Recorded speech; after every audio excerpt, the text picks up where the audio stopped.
राम राम जी प्यारे मित्रों, स्वागत है आप सभी का हमारे YouTube चैनल पर। आशा करती हूँ आप सभी कुशलमय व मंगलमय होंगे। माता सीता के बारे में वाल्मीकि रामायण और कई अन्य ग्रंथों में जो उल्लेख मिलता है उसके अनुसार मिथिला के राजा विदेह राज जनक के राज में कई वर्षों तक वर्षा नहीं हो रही थी। इससे चिंतित होकर राजा जनक ने जब ऋषियों से सलाह ली और उन्होंने उपाय के रूप में बताया कि जब महाराज राजा जनक स्वयं हल चलाएंगे तो इंद्रदेव की कृपा से वर्षा हो सकती है। मान्यता है कि बिहार स्थित सीमगढ़ी का पुनौरा गांव का वह स्थान है जहां राजा जनक ने हल चलाया था। हल चलाते समय हल एक धातु से टकराकर अटक गया। तब जनक ने उस स्थान की खुदाई का आदेश दिया। कहा जाता है उस स्थान से एक कलश निकला जिसमें एक सुंदर सी कन्या थी। चूंकि राजा दशरथ निसंतान थे, उन्होंने कन्या को ईश्वर की कृपा मानकर पुत्री बना लिया। हल का फल जिसे सीत कहते हैं उससे टकराने के कारण कलश से कन्या प्रकट हुई, इसीलिए कन्या का नाम राजा ने सीता रखा। इस घटना से इतना तो पता चलता है कि माता सीता राजा जनक की पुत्री नहीं थी। जहां जमीन के अंदर से कलश प्राप्त होने के कारण सीता स्वयं को धरती माता की पुत्री मानती थी, वहीं वास्तव में सीता के पिता कौन थे और कलश में सीता कैसे आई, इसका उल्लेख अलग अलग भाषाओं में लिखे गए अलग अलग रामायण और दूसरी कथाओं से प्राप्त होता है।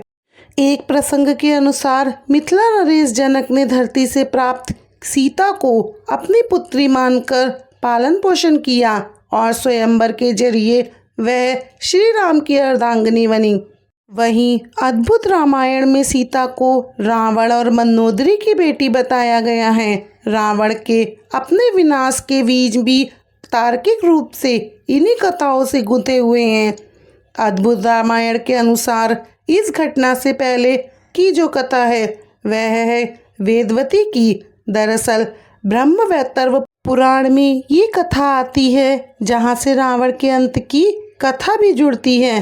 कहते हैं कि रावण के अंत के पीछे सबसे बड़ी वजह बनी भगवान विष्णु की उपासक वेदवती। माता सीता इन्हीं वेदवती का पुनर्जन्म थी। वेदवती के बारे में कहा जाता है कि वह बेहद सुंदर, सुशील और धार्मिक कन्या थी। वेदवती भगवान विष्णु की सच्ची उपासक होने के साथ साथ उनसे ही विवाह करना चाहती थी। ब्रह्मवैवर्त पुराण के अनुसार वेदवती अपनी इच्छा पूर्ति के लिए सांसारिक जीवन छोड़कर जंगल में कुटिया बनाकर तपस्या में लीन थी। इसी दौरान एक दिन जब रावण हिमालय का भ्रमण करते हुए एक ऋषि कन्या वेदवती को देखता है तो वह उनके रूप और सौंदर्य पर मोहित हो जाता है। वह कन्या के निकट आता है और अभी तक उससे अविवाहित होने का कारण पूछता है। तब वेदवती ने बताया कि उनके पिता ने उनका विवाह भगवान विष्णु से करना चाहते थे, परंतु एक राक्षस ने उन पर मोहित होने के कारण उनके पिता का वध कर दिया। पिता के वियोग में उनकी माता की भी मृत्यु हो गई। अपने पिता की मृत्यु का बदला लेने के लिए ही वेदवती तपस्या का मार्ग चुनती हैं। रावण ने शुरू में वेदवती को बहकाने की बहुत कोशिश की, परंतु उनके न मानने पर रावण ने उनके केश पकड़ लिए। तब कहा जाता है कि वेदवती ने रावण के द्वारा पकड़े गए बालक को काट दिया और दौड़ते हुए अग्निकुंड में कूदकर अपनी जान दे दी। मगर मरने से पहले उन्होंने रावण को श्राप दिया था कि वो खुद रावण की पुत्री के रूप में जन्म लेकर उसकी मृत्यु का कारण बनेंगी। वही वेदवती अगले जन्म में एक कन्या के रूप में जन्मी और रावण के विनाश का कारण बनी। सीता माता के ही पूर्व जन्म था वेदवती का। प्यारे भक्तों, अद्भुत रामायण में ही एक उल्लेख और मिलता है जिसके द्वारा रावण कहता है कि यदि मैं जब भूल बस अपनी पुत्री से ही प्रणय की इच्छा करूं, तब वही मेरी मृत्यु का कारण बनेगी। अद्भुत रामायण के इस प्रसंग के अनुसार दंडकारण्य में ग्रत्समद नाम के एक ब्राह्मण थे जो माता लक्ष्मी को पुत्री के रूप में पाना चाहते थे। वे प्रतिदिन एक कलश में कुश के अग्रभाग से मंत्रोच्चारण के साथ दूध की कुछ बूंदें समर्पित करते थे। कहते हैं उस समय देव और असुर के बीच संग्राम चलता रहता था। कभी असुर देवों पर तो कभी देव असुरों पर आक्रमण करते रहते थे। इसी बीच किसी दिन रावण उस ब्राह्मण की कुटिया में पहुंच गया और उस समय ग्रत्समद वहां उपस्थित नहीं थे। इसका फायदा उठाकर रावण ने आश्रम के अन्य सभी ब्राह्मणों और ऋषियों को मारकर उनके रक्त को उसी कलश में भर लिया था। कहते हैं कि रावण उस रक्त कलश को अपने साथ लंका लेकर चला गया, जहां उसने अपनी पत्नी मंदोदरी को उस कलश को संभाल कर रखने के लिए कहा। वहीं मंदोदरी को उस कलश में क्या है इसके बारे में बताते हुए उसने कहा कि ये बहुत ही तीक्ष्ण विष से भरा हुआ है, इसे तुम कतई मत छूना। लेकिन कुछ दिनों बाद जब रावण विरह के उद्देश्य से सहरदी पर्वत पर चला गया, जो कि मंदोदरी को बिल्कुल पसंद नहीं था।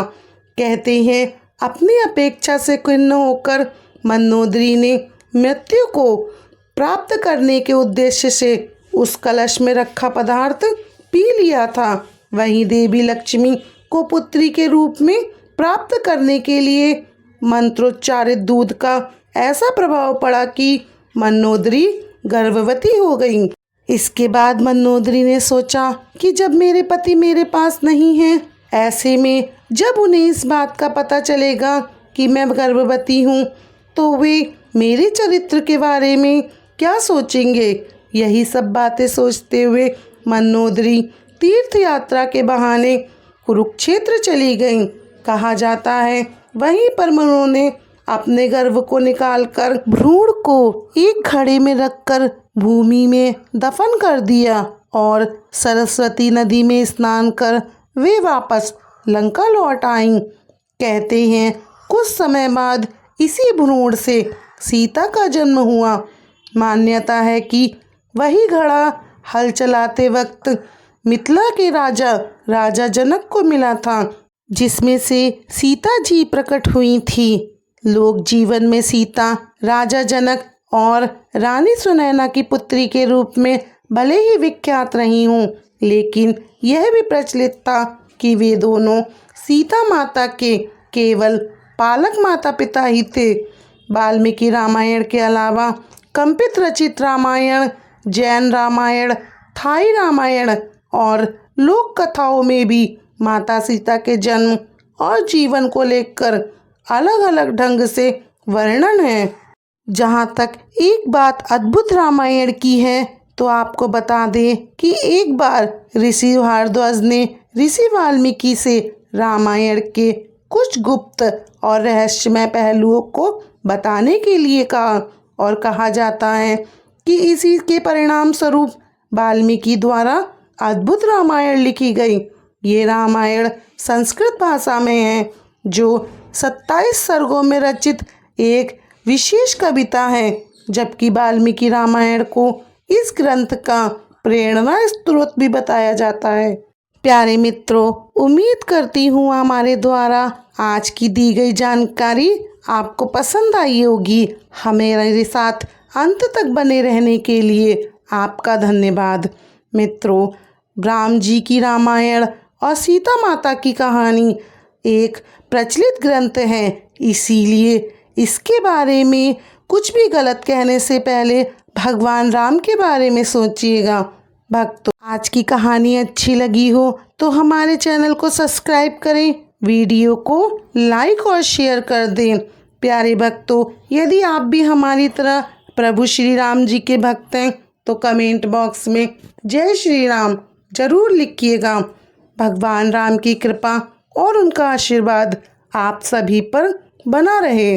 भगवान राम की कृपा आप पर और आपके परिवार पर बनी रहे। प्यारे भक्तों, आप सभी को हमारी राम राम जी।